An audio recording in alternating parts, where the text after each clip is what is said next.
శ్రీకాకుళం జిల్లా సంతబొమ్మాలి మండలం సంతబొమ్మాలి గ్రామం భవితి కేంద్రం వద్ద ఆంధ్రప్రదేశ్ సమగ్ర శిక్ష ప్రపంచ ఆటిజం ఏప్రిల్ 2 దినోత్సవ సందర్భంగా సంతబొమ్మాలి భవితి కేంద్రం వద్ద నిర్వహించబడింది. అందులో హై స్కూల్ యాజమాన్యం, స్కూలు స్టూడెంట్స్ పాల్గొన్నారు. B Bhaskar Rao RPB Achyutarao RPS Rambabu school assistant high school MEO పాల్గొని ఈ కార్యక్రమాన్ని నిర్వర్తించారు. వికలాంగులుగా ఉన్న పిల్లలు స్కూల్లో చేర్పించి కొంతవరకు వాళ్లకి మంచి గుణగణాలు అభ్యసించే విధంగా తీర్చిదిద్దుతామని, వాళ్ళ శారీరకంగా అంగవైకల్యాన్ని నిర్మూలిస్తామని, వాళ్లు మనోభావాలు తెలుసుకుని కొంతవరకు తెలిసే విధంగా చేద్దామని భవిత కేంద్ర యాజమాన్యం తెలిపారు.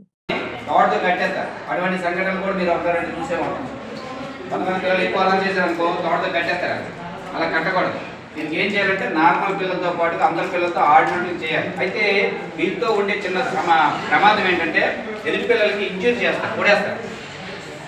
వాళ్ళకి తెలియదు, అది తప్పు అని తెలియదు అనమాట. అందువల్ల ఏమవుతుందంటే ఒకేసారి అనుకోకుండా ఇలాగా కూర్చుంటూ పట్టుమని కొడేస్తారు. ఇటువంటి సంఘటనలు కూడా చాలా ఉంటాయి.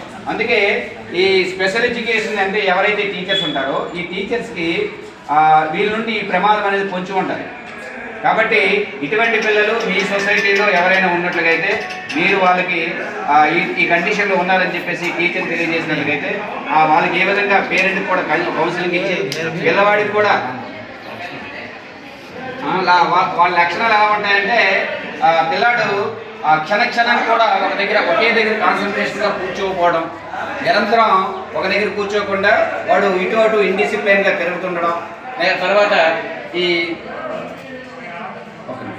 ఈ విధంగా తిరుగుతూ ఉంటూ వీళ్ళు ఏం చేస్తారంటే ఒక ఐక్యూ లెవెల్లో కూడా మంచి తెలివితేటలు ఉంటాయి వీళ్ళకి. యాక్చువల్గా మంచి తెలివైన వాళ్ళే, కానీ అది ఎలాగా ఉపయోగించుకోవాలో తెలియదు. ఎక్కడికైనా ప్రోగ్రామ్కి వెళ్ళేటప్పుడు కూడా వాళ్ళకి ప్రీ ప్లానెడ్గా అన్ని ప్లాన్ చేసి చెప్పాలన్నమాట. ఇది ఇక్కడికి వెళ్ళాలి, ఇలా చేస్తామని ప్రోగ్రామ్ని అంతా ఎనలైజ్ చేసి చెప్పాలన్నమాట.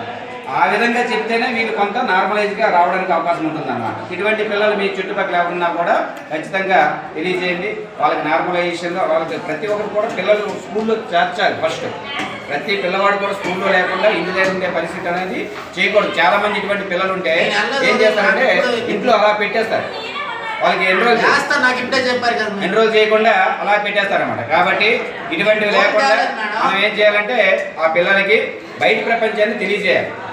బయట ప్రపంచాన్ని తెలియజేస్తే వాళ్ళు నార్మల్ అవ్వడానికి ఉంటుంది. వాళ్ళు కూడా చదువుకునే హక్కు ఉంది.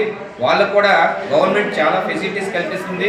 కాబట్టి ఆ ఫెసిలిటీస్ అన్ని వినియోగించుకొని ఆ పిల్లల్ని మనం నార్మలైజ్ చేయడానికి మనందరం కూడా కృషి చేయాలని చెప్పేసి ఈ సందర్భంగా మీ అందరికీ తెలియజేస్తున్నాను. మరి అవకాశం ఇచ్చిన ఇవ్వండి పెద్దలందరికీ ధన్యవాదాలు తెలియజేస్తూ విరమిస్తున్నాను. అందరికీ నమస్కారం అండి. ఈరోజు ఆటిజం డే ఏప్రిల్ 2న మనం ప్రపంచవ్యాప్తంగా ఆటిజం డేని జరుపుకుంటున్నాం. మనం గతంలో రకరకాలైనటువంటి దినోత్సవాలు, world disable day, Louis Braille day అనేటువంటివి, డౌన్ సిండ్రోమ్ డే మొదలగు డేని జరుపుకున్నాం. అదేవిధంగా ఈరోజు ఈ ఆటిజం డేపై అవగాహన కలిగించడానికి మన ప్రభుత్వం వారు సమగ్ర శిక్ష వారి ఆదేశాల మేరకు ఈ ఆటిజం అవేర్నెస్ కార్యక్రమం నిర్వహించబడింది. ఈ ఆటిజం అనేది పైకి కనబడుతున్నటువంటి సమస్య కాదు. తల్లిదండ్రులు వీటిని గుర్తించడంలో కొంచెం అలసత్వం వహించడం వల్ల చాలా రకాలైనటువంటి సమస్యలను ఎదుర్కొంటున్నారు. ఆటిజం అనేది అకారణంగా ఏడడం, స్తబ్దుగా ఉండడం, ఒక చోట స్థిరంగా కూర్చోకపోవడం, పదే రిపిటేటివ్ బిహేవియర్ని కలిగి ఉండడం, అనుకరణం చేయడం అనేది ఈ ఆటిజం యొక్క లక్షణాలు. వీరు ఒంటరిగా ఉండడానికి ఇష్టపడుతూ సమాజంలో కలవకుండా, తోటి విద్యార్థులతో కలవకుండా ఆ బొమ్మలతో ఆడడానికి ప్రయత్నిస్తూ ఉంటారు. వీళ్ళకి ఐక్యూ లెవెల్ అయితే సాధారణంగా ఉంటుంది, కానీ ఒక చోట స్థిరంగా కూర్చోకపోవడం, స్తబ్దంగా ఉండడం, పదే చెప్పిందే చెప్పడం వంటి లక్షణాలు వీళ్ళు ఉంటాయి. ఈ లక్షణాలు మనం తగ్గించాలంటే వీరికి ప్రత్యేకమైనటువంటి యాక్టివిటీసు ఈ స్పెషల్ ఎడ్యుకేషన్ ద్వారా చేయడం వల్ల వీళ్ళు వైకల్యాన్ని పూర్తిగా నయం చేయలేకపోయినప్పటికీ కొంత మెరుగైనటువంటి ఫలితాలు సాధించవచ్చును. ఈ ఆటిజం యొక్క లక్షణాలు చాలామందికి తెలియకపోవడం వల్ల వీరి పట్ల కొంత ఆసక్తిని కనబరచకపోవడంలో మనం వెనకబడి ఉన్నాం.